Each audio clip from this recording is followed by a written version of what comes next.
చేపడుతున్న ఈ కార్యక్రమానికి ఇంత పెద్ద ఎత్తున వచ్చిన నా అన్నదమ్ములు, నా అక్క చెల్లెమ్మలు ప్రతి ఒక్కరికి కూడా పేరు పేరు హృదయపూర్వక నమస్కారాలు తెలియజేస్తున్నాను.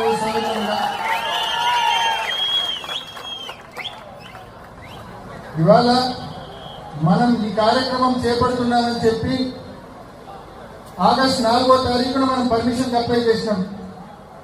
మనకు 5 కానీ 6 కానీ 7 కానీ 8 కానీ ఏ రోజైనా మనకు రిప్లై ఇచ్చిండొచ్చు. కానీ 9వ తారీఖు రాత్రి, నిన్న రాత్రి ఈ కార్యక్రమానికి పర్మిషన్ లేదు అని చెప్పి మనకు రిప్లై ఇస్తారు. అంటే కనీసం మనం కోర్టుకు కూడా, హైకోర్టును కూడా ఆశ్రయించలేని పరిస్థితి. అంటే కనీసం ఉదయం పూట వస్తే కనీసం హైకోర్టునే ఆశ్రయించి కోర్టు ద్వారా పర్మిషన్ తీసుకోవచ్చు. హైకోర్టును కూడా ఆశ్రయించే పరిస్థితి కల్పించకుండా నిన్న రాత్రి పర్మిషన్ లేదు అని చెప్పారు. ఆంక్షలు ఉన్నప్పటికీ, ఇబ్బందులు ఉన్నప్పటికీ ప్రజల గొంతు వినిపించడం మన బాధ్యత అని చెప్పి భావించి ఇంత పెద్ద ఎత్తున ఇక్కడికి వచ్చిన ఉదయం 4 గంటల నుంచి ఈ కార్యక్రమం కోసం పిల్లలకు వచ్చిన నా అన్నదమ్ములు, అక్క చెల్లెములు అందరూ కూడా మరొకసారి పేరు పేరున శిరస్సు వంచి నేను ధన్యవాదాలు తెలియజేస్తా ఉన్నాను. ప్రధానంగా ఈ కార్యక్రమము మనం 3 కారణాల కోసం చేపడతా ఉన్నాం. ఇప్పటికే ఈ విషయంలో వైఎస్ఆర్ కాంగ్రెస్ పార్టీ అనేక కార్యక్రమాలు చేపట్టింది. ఇటీవల 3 రోజుల పాటు రిలే నిరాహార దీక్షలు కూడా మన పార్టీ ఆధ్వర్యంలో చేపట్టాం. మరి ప్రతి ఒక్కరు కూడా ఆలోచించండి. కొన్ని లక్షల మంది టీచర్ ఉద్యోగం సాధించాలని చెప్పి లక్షల రూపాయలు ఖర్చు పెట్టి ట్రైనింగ్ తీసుకొని ఏళ్ల తరబడి నిరీక్షించి ఎప్పుడు డిఎస్సి నోటిఫికేషన్ వస్తుందా, ఎప్పుడు పరీక్ష రాసి టీచర్ కావాలా అని చెప్పి ఎంతో మంది, కొన్ని లక్షల మంది నిరీక్షించారు. కొన్ని లక్షల రూపాయలు ఖర్చు పెట్టారు. కొన్ని ఏళ్ల తరబడి నిరీక్షించారు.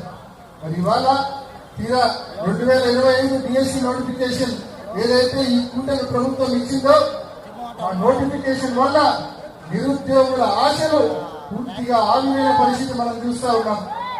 ఎంత ఘోరం అంటే, ఎన్ని అవకతవకలు, ఎన్ని అక్రమాలంటే, ఎవరైతే ఎస్సీఈఆర్టీ అనే సంస్థ ఏదైతే ఈ డిఎస్సి క్వశ్చన్ పేపర్ తయారు చేస్తుందో ఆ క్వశ్చన్ పేపర్ అప్లోడ్ చేసిన నవీన్ అనే ఒక అవుట్ సోర్సింగ్ ఉద్యోగి, అతనికి డిఎస్సి ఎగ్జామ్ లో రాష్ట్రంలోనే మొట్టమొదటి ర్యాంక్ వచ్చింది. దీంట్లో మతలభ్యంగా ప్రతి ఒక్కరు కూడా అర్థం చేసుకోవాలి. అంటే ఈ ప్రభుత్వము అతనికి మళ్ళా ఉద్యోగం ఇవ్వకుండా పక్కన పెట్టింది. అంటే దీంట్లో 2, ఒకటి అతను పేపర్ లీకేజీ చేసి స్టేట్ ఫస్ట్ ర్యాంక్ వచ్చింటే ఈ నోటిఫికేషన్ పూర్తిగా నిర్వీర్యం చేయాల్సిన పరిస్థితి, బాధ్యత ప్రభుత్వం మీద ఉంది. లేదు, పేపర్ లీకేజీ చేయలేదు అంటే అతనికి ఉద్యోగం ఇవ్వాల్సిన అవసరం ఉంది. కానీ ఈ ప్రభుత్వం అతన్ని పూర్తిగా పక్కన పెట్టిందంటే లీకేజీ జరిగిందని ఈ ప్రభుత్వం, సాక్షాత్తు ప్రభుత్వం ఒప్పుకుంటుందనే విషయాన్ని కూడా మీ అందరూ కూడా నేను మనవి చేస్తా ఉన్నా. అదేవిధంగా ఒక్క పేపర్ లీకేజీతోనే ఈ ప్రభుత్వం సరిపెట్టలేదు. పేపర్ లీకేజీతో పాటు స్పోర్ట్స్ కోటాలో, అంటే వాళ్లకు ఉద్యోగాలు ఇవ్వడం కోసం స్పోర్ట్స్ కోటాను ఎంత ఘోరంగా వాడాలంటే, ఒకసారి గతంలో స్పోర్ట్స్ కోటాలో ఉద్యోగం రావాలన్నా కూడా డిఎస్సి ఎగ్జామ్ రాయడం మ్యాండేటరీ. ఎవరైనా సరే పరీక్ష రాస్తేనే, ఆ తర్వాత ఆ పరీక్షలో వచ్చిన క్వాలిఫై అయితేనే స్పోర్ట్స్ కోటాలో సీట్లు వచ్చేది, స్పోర్ట్స్ కోటాలో ఉద్యోగాలు వచ్చేది.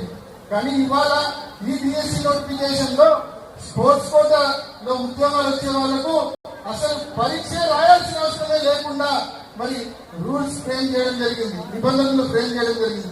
పరీక్ష రాయకుండానే కేవలం స్పోర్ట్స్ సర్టిఫికేట్ తో క్వాలిఫై కాకుండానే డిఎస్సి ఉద్యోగము, డిఎస్సిలో టీచర్ ఉద్యోగం సాధించే పరిస్థితి, మరి దోచిపెట్టే పరిస్థితి మరి ప్రభుత్వం తీసుకొచ్చింది.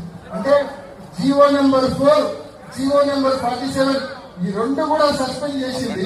ఈ 2 కొత్త జీవోలు ఇచ్చింది.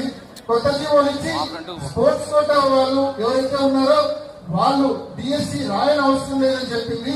మళ్ళీ ఎవరైనా సరే మళ్ళా కోర్టుకు పోతారేమో, కోర్టుకు పోయి ఆ జీవోల మీద స్టే చేస్తారేమో అని చెప్పి డిఎస్సి సెలక్షన్ అయిపోయిన మరుక్షణమే జీవో నెంబర్ 74 ఇచ్చి ఆ పాత 2 జీవోలు మళ్ళీ రద్దు చేసేసింది. అంటే ఎంత ఘోరంగా ఈ ప్రభుత్వ పరిపాలన ఉందో ఒక్కసారి అర్థం చేసుకోమని చెప్పి కష్టపడి లక్షలు దారపోసి కష్టపడి ట్రైనింగ్లు తీసుకొని టీచర్ ఉద్యోగం సాధించాలనుకుంటాడో వాళ్ళు ఇటువంటి నిబంధనలు ఇటువంటి పేపర్ లీకేజీలు ఉంటే ఏ రకమైనటువంటి బాధకు ఏ రకమైనటువంటి నిరుత్సాహానికి వాళ్ళు గురవుతారో ఒకసారి ఆలోచించమని చెప్పి ప్రతి ఒక్కరిని కూడా కోరుతా ఉన్నాం. వాళ్ళ బాధను వాళ్ళ నిరుత్సాహాన్ని ప్రజలందరికీ తెలియజేయడం కోసమే వాళ్లకు న్యాయం చేయడం కోసమే వైఎస్ఆర్ కాంగ్రెస్ పార్టీ ఈ ఉద్యమాన్ని భుజాల మీద వేసుకొని ముందుకు నడిపిస్తా ఉందనే విషయాన్ని కూడా మీ అందరికీ మనం చేస్తా ఉన్నాం. ఈరోజు స్పోర్ట్స్ సర్టిఫికేట్స్ లో కూడా ఇంకో భక్తులకు స్పోర్ట్స్ సర్టిఫికేట్ లో నిజంగా మనకు సర్టిఫికేట్ కూడా తీరాల్సిన పనుల పార్టిసిపేట్ అయినా కూడా ఉద్యోగాలు ఇచ్చారు. ఇందాక ప్రతి దారుణంగా తయారైందో ఆలోచించేయమని చెప్పి మీ అందరినీ కూడా నేను మనవి చేస్తా ఉన్నాను. ఇవాళ డిఎస్సీ అక్రమాలకు సంబంధించి ఇప్పటికే గడిచిన 2 నెలలుగా వైఎస్ఆర్ కాంగ్రెస్ పార్టీ డిమాండ్ చేస్తా ఉంది, రోడ్లెక్కి పోరాటం చేస్తా ఉంది. ఎట్టి పరిస్థితుల్లో డిఎస్సీ అక్రమాలపై సిబిఐ రాజీనామా చేయాలని చెప్పి ఈ ప్రభుత్వాన్ని మేము డిమాండ్ చేస్తా ఉన్నాం. అదేవిధంగా ఈ కూటమి ప్రభుత్వం వచ్చినప్పటి నుంచి 2 సంవత్సరాల పైగా పిల్లలకు సంబంధించి